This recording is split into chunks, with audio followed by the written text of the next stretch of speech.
Hi, my name is Baishun, and I'll be your teacher today for today's lesson, the 22nd lesson on ACSL. And today's lesson will be on assembly language. Okay, so getting into it, so first is like the syntax or like how machine assembly language works. So basically, how it works is the execution starts at the first line of the program, and then it just continues sequentially unless a branch instruction occurs, which we will go over soon, and then it will change the location, but otherwise it will continue on sequentially, and then it waits until the end instruction, and once the end instruction is encountered, the program will stop. And the result of each operation will be stored in a special place of memory, which is the accumulator, or the short term is ACC, and the initial value of the accumulator is always 0. So each line of an assembly language program has the following fields. And sometimes you will not so the first field will be the label. And sometimes the label field can be empty, so don't worry about that. And the label field is an alphanumeric character string, and it starts it and it must begin with an alphabetic letter, and labels are case sensitive. And then next is the opcode, which is basically the instruction or what the program is telling us to do in this line of code. And valid opcodes will be listed in the chart in the next few slides. And they're also case sensitive, and they're reserved words of the language and cannot be used as a label. And then finally, we have the LOC field, which is either a reference to a label or immediate data.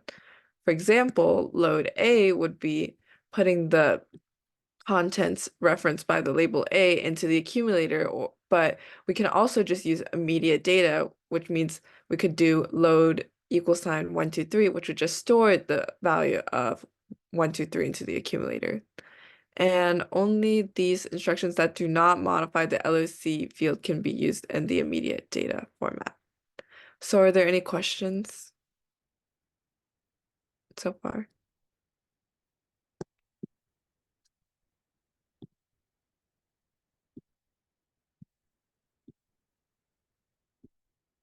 No? Okay, then we can continue. Okay, so going to the next slide. So these are just a few opcodes and their descriptions. So the first one which we kind of went over in the first slide is load, LOC, load. And this is basically saying the contents of the LOC, like the part before, are placed in the ACC. And the LOC accumulator, and the LOC is unchanged. So basically usually you'll encounter like load, like A, or like load some number, and that just means we're putting this value into the accumulator.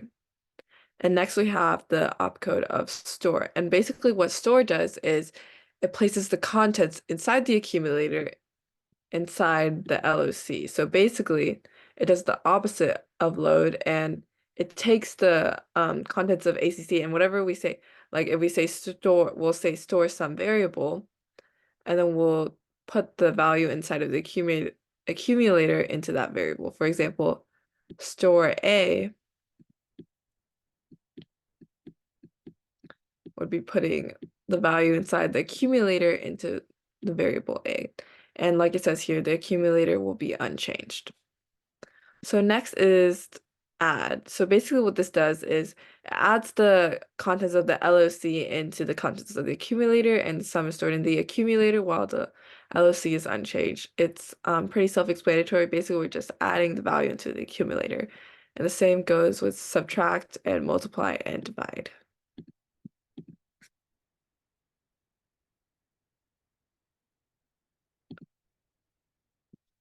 Okay.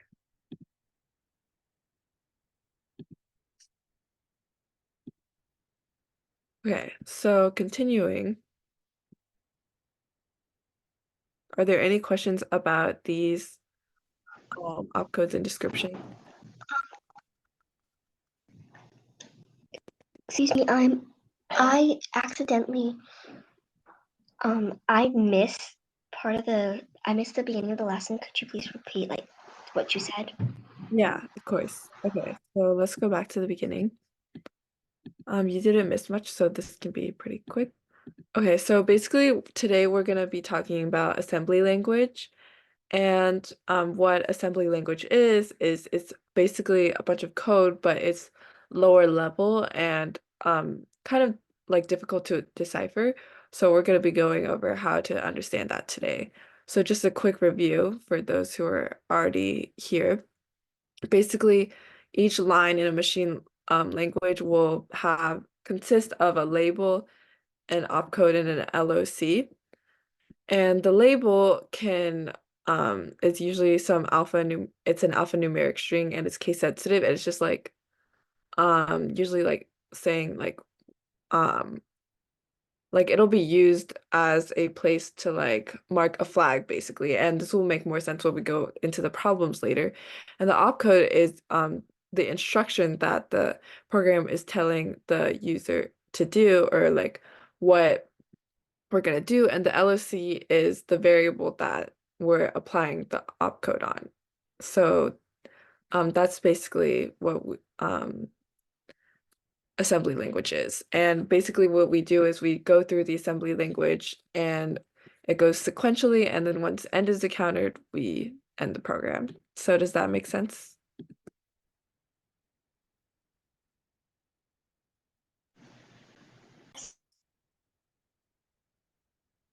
Okay, I'm continuing on. So basically, we just talked about opcode and some of their descriptions, and they're pretty self-explanatory. So load is placing the contents of the LOC in the accumulator. Store is placing the contents of the accumulator into the LOC. And adding, subtracting, multiplying, dividing are pretty self-explanatory. They're doing what the instructions, the code says, and doing that to the contents of the accumulator. So moving on to more opcodes. These ones are a little harder to understand, but they'll make sense when we actually do the problems. So what BG does is it branches the instruction labeled with the LOC, which is why we had the label. If the accumulator is greater than 0, if it's equal to 0, then we use BE. If it's less than 0, it's BL. So it's basically like if statements. It's saying like if the accumulator is greater than 0, then we have to go back to the different another place inside of the code, and that applies to all of these. And then BU is just to branch to the instruction labeled with the LOC, so that it doesn't check any conditions inside the accumulator. It just says to go to the instruction labeled with the LOC. And then read is to mean read a signed integer into the LOC, and then printing will just be like printing or outputting the contents of the LOC. And DC means that the value of the memory word defined by the label field is defined to contain the specific content. So it's basically saying DC is saying like some variable which will call the label will be we'll store a value in the LOC into the label field. And then the end just means the program terminates. So are there any questions about these opcodes?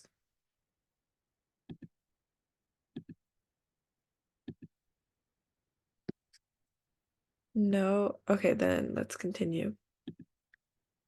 Okay, so these are just a couple strategies we use when we're doing these problems with assembly language. So a couple strategies is just sometimes the program is pretty easy to understand, even though it's low level. So you can just go through the program and trace the code. But sometimes it's harder and you have to translate it to human terms that are easier to understand, like pseudocode, and figure out what the program algorithm is trying to do, and then use like higher level language to solve the problem. And in the example problems, we'll use like both of the strategies, and you'll understand what this means. Okay, so going on to our first example program, this first problem. So it says after the following program is executed, what value is in the location of temp? So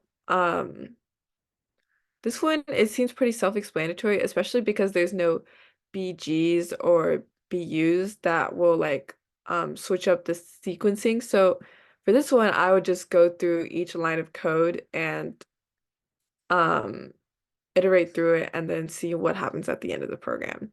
So what the program is looking for is the location, what's in location temp. So the first thing the program does is temp DC0. And what this means is we're storing the value 0 inside of temp. So on the outside, like when I'm doing this problem on the contest, I'll usually next to it or on a piece of paper write first temp equals 0. The same goes with the next three lines. It's just saying A is equal to 8, B is equal to -2, and C is equal to 3. So next, it says load B. And what this means is that we're storing the value of B inside the accumulator. So besides the variables, when you're doing these problems, you also need to um, have a place where you can find keep track of the value inside of the accumulator. So I'll add a separate column with accumulator, and then I will keep track of what's going on in the accumulator here. And when I do this, I want to line, like each time you iterate through the problem, you need to make sure that, like, for example, when we go to load B, I'll go horizontally and go to here and look at the put that accumulator value of B is -2, so -2 is stored in the accumulator, and make sure it's all sequentially also in when you iterate through it, so it's easier to keep track of like where you are in the code. Because if you put -2 up here and wrote it, it would be a little more confusing. So next, it says to multiply C, and what that means is we're multiplying the value stored inside C into the accumulator value. So here we have C is 3, so we're multiplying -2 by 3, so the new accumulator value is -6. And then we're adding A, so we're adding 8, and then the new value will be 2. And then we're dividing by B, and B is -2. So then it'll be -1. And then we're subtracting A, and A is 8, so it'll be -1 minus 8, which is -9. And it says store temp, so we're storing the value inside of the accumulator into the temp variable. So then temp will be um, equal to -9. So, and then the program ends. So that's it. So after this program has executed, the value inside location temp will be -9. Are there any questions about this?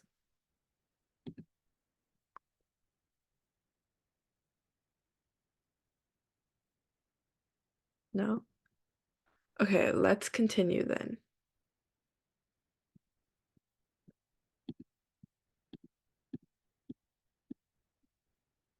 Okay, so this is another practice. So what this program is asking is, that the following program has an output value of n, what is the final value of x, which is computed. Express x as an algebraic expression in terms of n.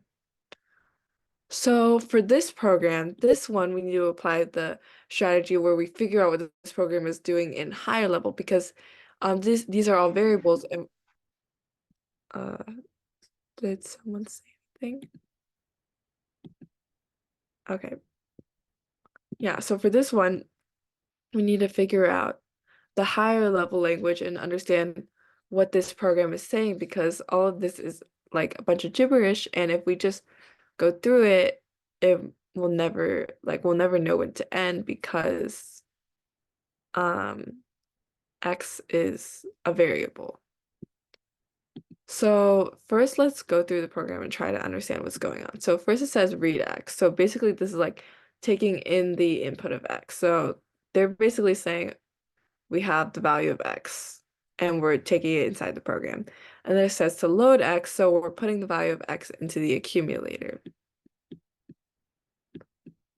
And then now we're at the top label and we're subtracting 1 from x, so it's x minus 1. And then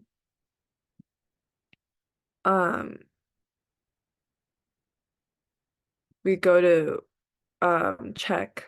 This is BE. And remember what BE does is it checks if something is equal to 0. Let me check, double check.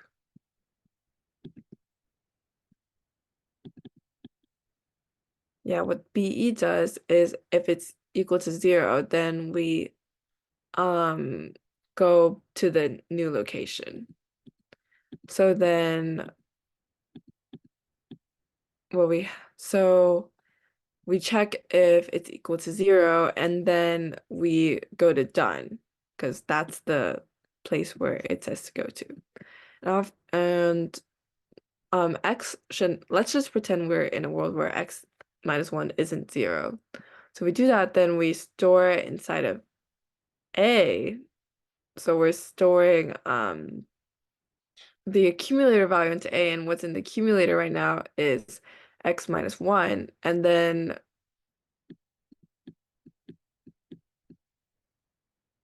we multiply by x, and then we store it inside of x. So the new x is equal to this, x times x minus 1. And then we load A again, and A is x minus 1, and then we go back to the top if it's no matter what, because remember, BU, there's no condition. So right now we see that we've multiplied x by x minus 1. And then now let's go through it again. So we go back to top, and then we're subtracting 1 from x, so it's x minus 2. The accumulator. Yeah, because we're subtracting 1 from the value in the accumulator, and the new value in the accumulator is x minus 1. So it's into x minus 2. And then let's just pretend that x minus 2 isn't equal to 0. And then we store it inside of A. So we store x minus 2 into A.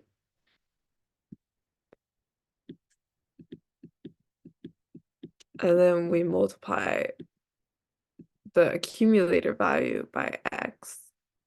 So x is this one, and the accumulator value is x minus 2. So now the accumulator value is x times x minus 1 times x minus 2. And then we're storing the value, this new value, into x. And then we're putting the value of A into the accumulator. So the new value in the accumulator is x minus 2. And I'm starting to notice a pattern that we're subtracting or multiplying by a value minus x minus another 1 each time. Like we're subtracting 1 and multiplying it each time until it's 1. And then once it's 1, we would subtract 1, and then it'll be done. So this is equal to x factorial. So with this problem, we look through it and we look for a pattern. And then once a pattern is found, then that should be the answer. But also, the other strategy is we go through it and we write the program in human terms and make it higher level language, and then figure out what's going on. So let's do that as the other example, as the other strategy. So first we're taking an x, and then again, my accumulator is equal to x because we're loading x. And then we're subtracting 1, so accumulator minus equals 1 because we're subtracting 1 from the accumulator. And then remember, BE is if it's equal to -1. So if accumulator is equal to 0, go to done. So we've finished. And then we put accumulator into A, and then we multiply it by x. And then we store this new variable into x. And then we store the accumulator into A. Sorry, this one is A equals the accumulator value. And then if accumulator is, this means just BU means go back to the top. So go back to sub, like we go back to here. So then we can further make this easier to understand. Like we can translate it to even higher level terms. So what this is saying while the accumulator is, we notice that when it's equal to 0, we finish. So we can translate this into a while loop, right? So it's while accumulator is not equal to 0, then we execute the instructions that it says. So we do accumulator equals A. A is the value inside the accumulator. And then accumulator multiplies by X. I'm sorry, first we subtract accumulator minus equals 1. And then we multiply by X. And then we store X into the accumulator.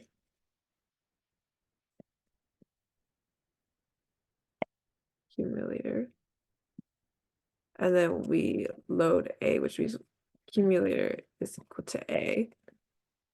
And then we go back to the top, which is the while part. So then we notice that basically we're subtracting 1 each time and multiplying this by the next term. So then it'll just turn into factorial. So does anybody have any questions about this?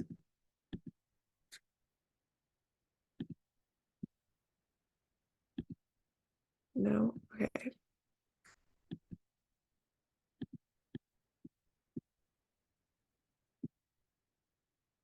So this is a real problem from ACSL. So can you guys try to practice this problem?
Okay, so for this problem, what we do is let's just try to figure out what's going on. So first we're storing the value. We're saying n is equal to 5. That's the first part of this.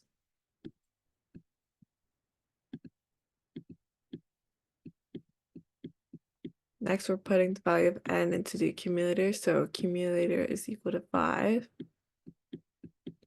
And then we're storing f inside the value of accumulator into f. So f is also equal to 5.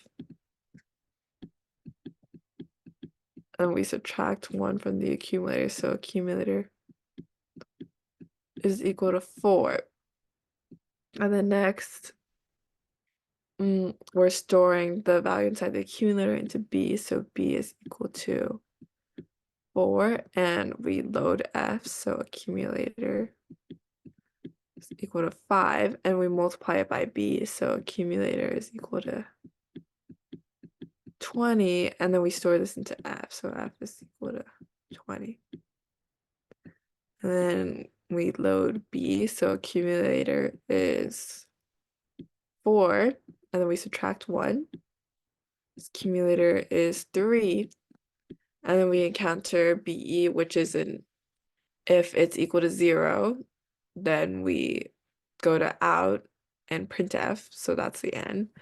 But it's not equal to 0, so we go on to the next line. We load B into the accumulator.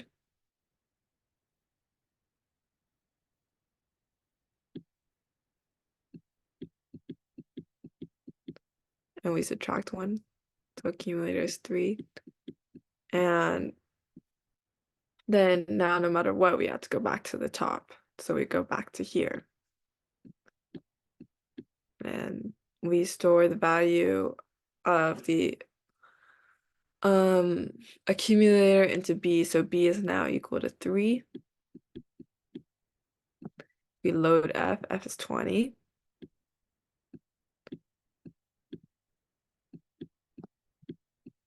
And then we multiply it by B. So we multiply it by 3. So the accumulator is now equal to 60. And we store this into F.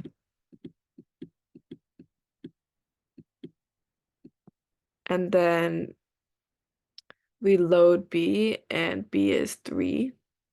So accumulator is equal to 3. We subtract 1. And if it's 0, then we go out, we exit, but it's not. So we keep going. So we load B and subtract 1 again. So accumulator is 2, and we go back to the top. So in this program, we're noticing, well, I've noticed that what we're doing is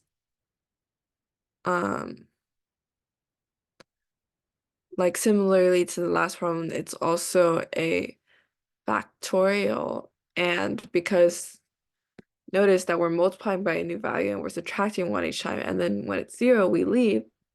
And when we've iterated, we've already gotten 5 times 4 times 3. So continuing, it'll be 5 times 4 times 3 times 2 times 1, which is equal to 120. So the answer will be D, 120. Does anyone have any questions?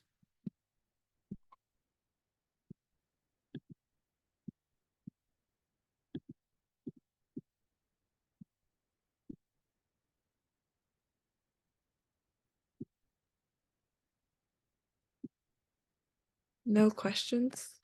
Okay, then let's continue.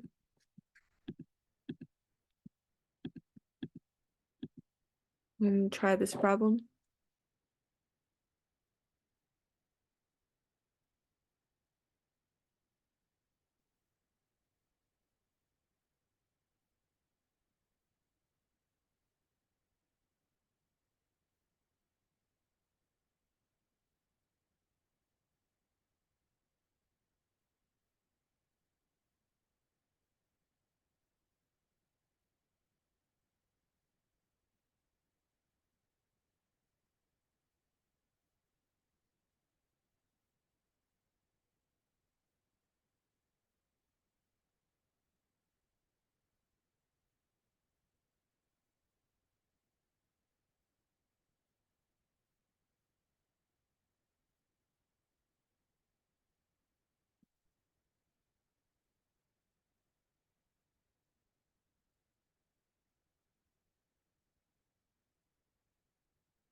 Sorry.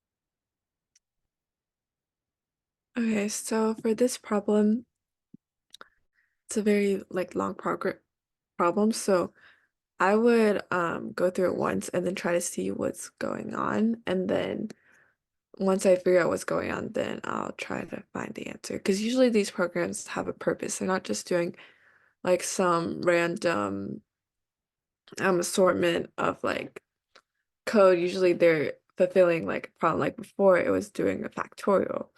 So let's see what's this problem is doing. So we have the accumulator values and then the variables.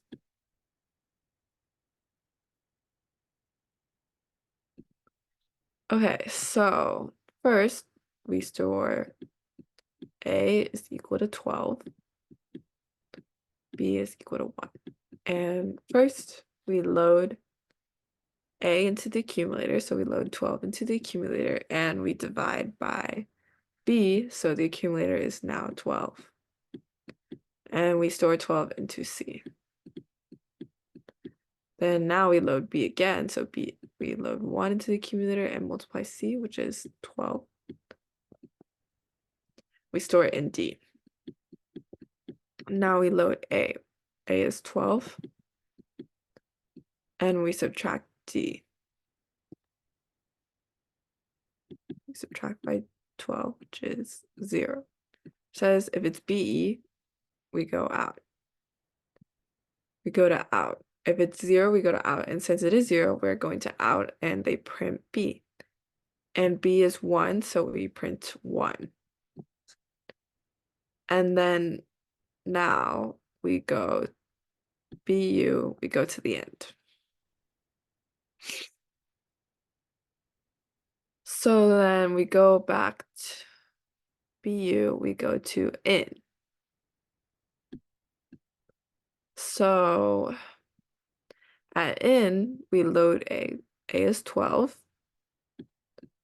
We subtract, sorry, we load A into the accumulator. A is 12. We subtract B. B is 1, so it's 11. And then we, yeah. And then if it's 0, then we go to stop. But since it's not 0, we keep going. We go to load B to the accumulator, and B is 1. We add 1, so it's 2. And then we go to the top. So B is equal to 2. I'm still a little confused about what's going on, so I'm going to iterate through it again. So the new value of B is 2, but all the other variables remain the same. So going to the top, in our second iteration, I'll write our second iteration over here. We load A into the accumulator, so we load 12 and we divide by B, and B is 2. So then it's 6. And we store it inside of C. And we load B into the accumulator, B is 2. And we multiply C by B, so now the new value in the accumulator is 12. And we store it into D. And then we load A into the accumulator, A is 12. we subtract D. D is 12, so 12 minus 12 is 0. And if it's BE, or if it's 0, then we go to out. And it is 0, so again, we go to out and it says print B, and B is 2, so we're printing 2. And next, we're gonna go again. We go back to IN, and we load A into the accumulator. A is 12, so we're loading 12, and we're subtracting B. B is 2, so it's 10. And then if it's 0, we go to stop, but it's not 0. So we load B into the accumulator, so 2. We add 1, 3, and we store it into B. B equals 3. And now we go back to the top. So notice that each time we've gone through the iterated through this program, B has increased by a value of 1. First, B is 1, and the next one is B is 2, and the next is B is 3. And then notice that it says we in the in, when we load A, we subtract a B. And if it's 0, it stops. So from this, we can decipher that the program is going to iterate from B equals 1, 2, all the way until B is 12. And once it's 12, then when we load A, which is 12, and we subtract B, which is 12, then we'll go, when we check the condition, it'll finally stop. So this program is going to iterate 12 times. So now we have figured that part out. So next, what is going on up here? Over here, sorry, I'll clear it up. We figure out the iteration part. First we're loading A, and we're dividing B, and we're storing it in C. And then we're loading B and multiplying it by C and storing it in D. And then we're loading A and subtracting D.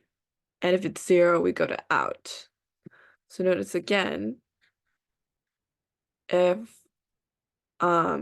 D is equal to A, or A minus D equals 0, that's the condition we're looking for, where we print it. Because the question is asking how many times, how many values are printed when the program is executed. So what we're looking for is when A is equal to D, the value will be printed.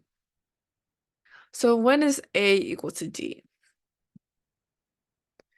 First we load A, and we divide by B and store it into C. And then we load B and multiply by C. And then we store it inside of D, and then we subtract D from A and see if it's 0. So when is A equal to D? A is equal to D when, because notice, C is equal to A over B. And D is equal to B times C. So D is equal to A over B times B.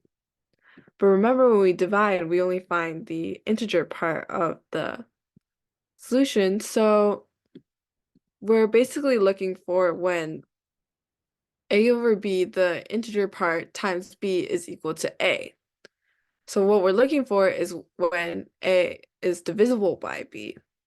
Because if A is not divisible by B, for example, when B is equal to 5, 12 over 5, in this program, 12 over 5 is equal to 2.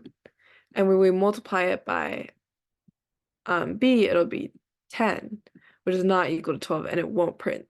So what we're looking for in the program is when a value is divisible, if 12 is divisible by a value, then it will be printed. So basically we're looking for the number of printing the number of factors in 12. So what are the factors of 12? We have 1, 2, 3, 4, 6, and 12 are all the factors of 12. So there are 6 numbers that will be printed when this program is executed, so E is the answer. Are there any questions about this?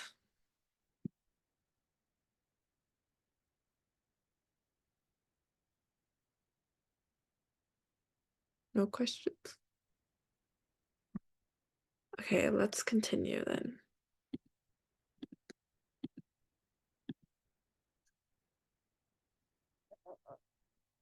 Okay.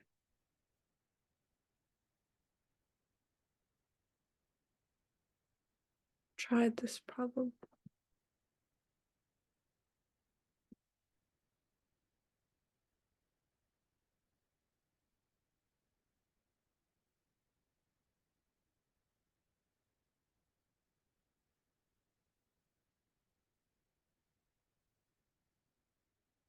Huh? What?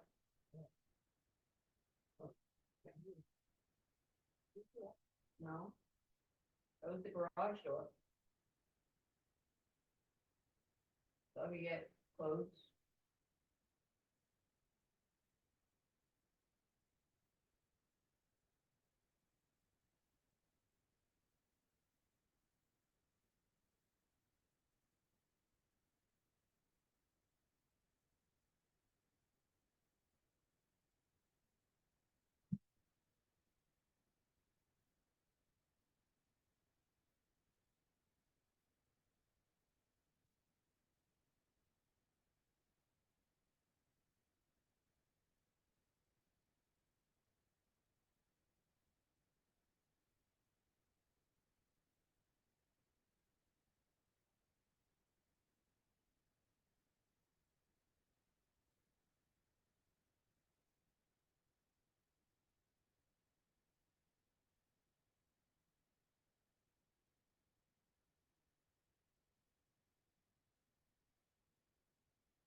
Okay, so for this problem, again, let's just go through it like a couple times and see what's going on. Okay, so first we have n is equal to 60. Next, we load n to the accumulator. And then we subtract 2. So it's 48. And BL is if it's less than 0, then we're done. But it's not less than 0, so we continue and we load 1. And then we have loop as the label, and we add 1. So it's 2, and we store F into 2. And we load N is 60. And we divide by F. So it's 30. We store it in P. And this is really similar to the algorithm we saw in the problem before, right? We're checking if something is divisible by something. And if it's a B, we stop. So P is equal to 30 multiplied by F. Get 60. We subtract N. N is 60, so it's 0. BE, go to stop. So at stop, we load S. S is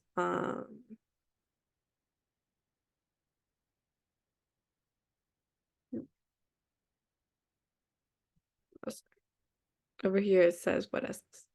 S is 0. We add F. F is 2.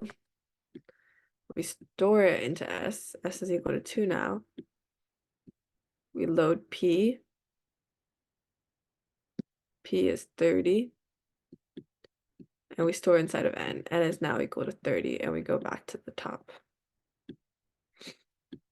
So notice how we did something where we found if it was divisible by a certain number. It was divisible by 2. And then we added this value into S, and we got 60 over 2, which is 30, and we stored it into N, which is what the program did in this iteration. So let's continue on to the next iteration. So now we have S is equal to 2 and N is equal to 30. So now we go back to top.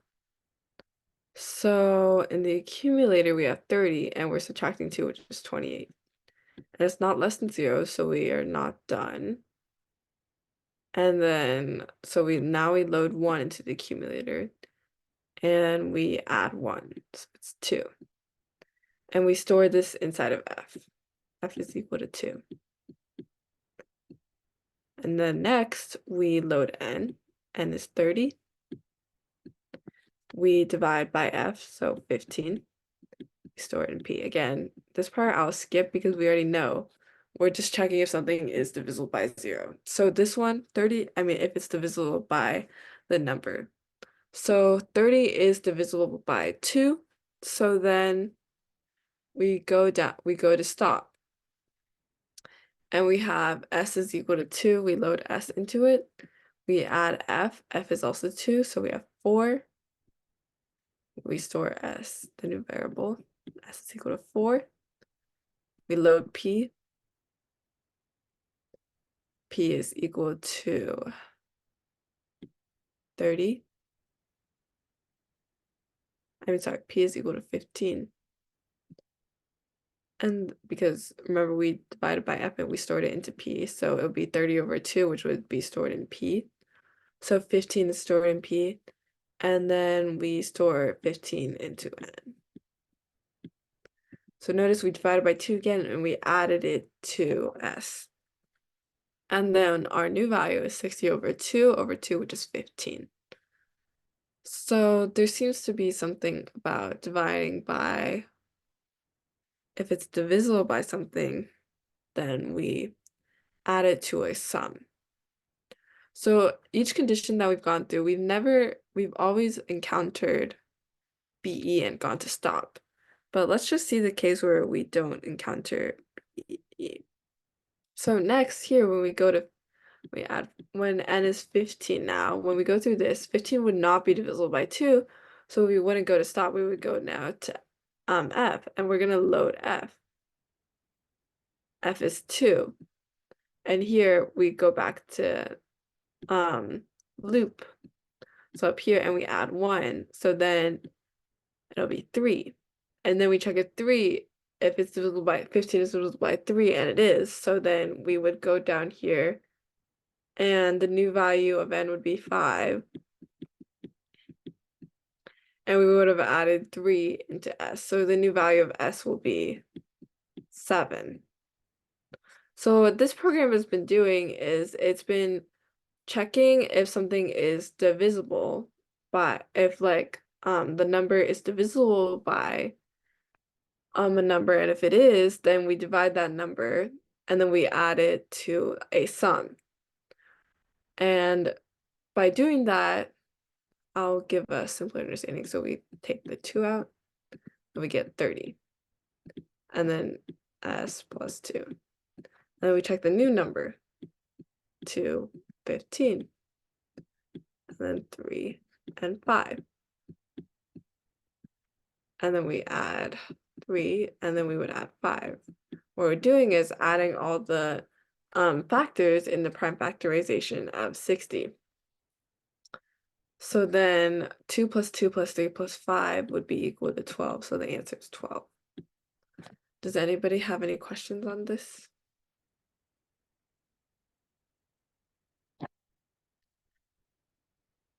No questions?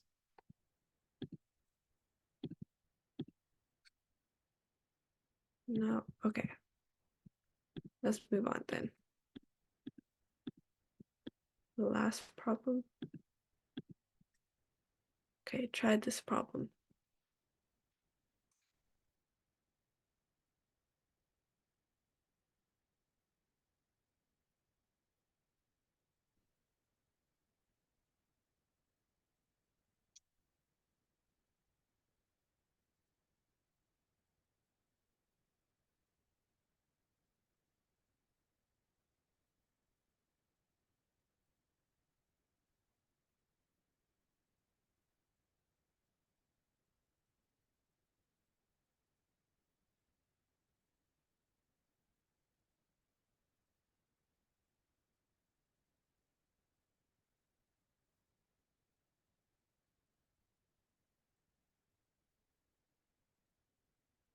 Okay, we don't have much time left, so I'll go through this problem really quickly. So first we see x is equal to 21, y is equal to 49. Load y into the accumulator, so 49. Then if it's 0, then we stop, but we don't have that. We load x, 21, we divide by y, 21 over 49 would be 0. We multiply y, store it in. Then we load x, again, 21, subtract r, or 0 should be 21, we store it in r. Then we load y, 49. X, we store this value into x. And we store r. We load r is 1. Store it in y, so y is now equal to 1. So then we go back up to the top. So now we have x equal to 9.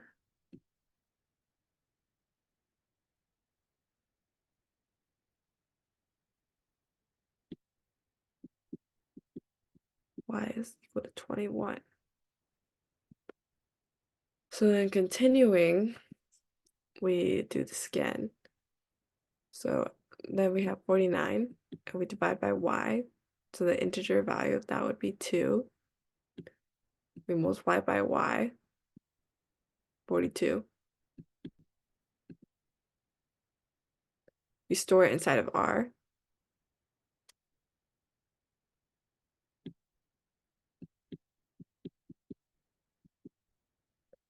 We load x is 49. We subtract r. So we have 7. and we store the new value of 7 into R. And then we load Y. Y is 21 and 49.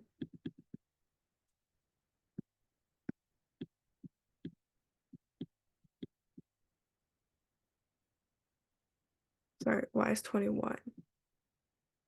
And then we store it into X. X is now 21. We load R. R is 7. And Y is now 7. Now we load it. Load Y into it. Y is equal to 7. And it's not 0, so we keep going. And we load 7. So then we load X. So X is 21. We divide by Y, so we get 3. Then we multiply by Y at 21. We load it into X. X equals 21. We subtract R. We load X again. We subtract R. R is 21, so it'll be 0. And then we store this new value into R. R is equal to 0. And then we load Y. Y is equal to 7, and we store it in X. And then we load R. R is equal to 0, and store it in Y. So Y is equal to 0. And then we go back to the top. And here we load Y. We loaded R, right? So the value inside the accumulator is 0. So because it is 0 and we encountered the BE, if it's 0, we go to stop. Now we go to stop and print X, and X is 7. So the answer will be 7. Does anyone have any questions for our last problem?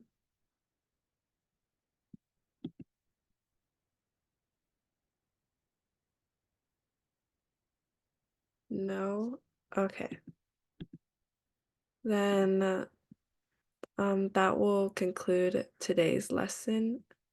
And thank you for coming, and good luck if you haven't done the contest for ACSL already. And just a reminder that the deadline is next Sunday.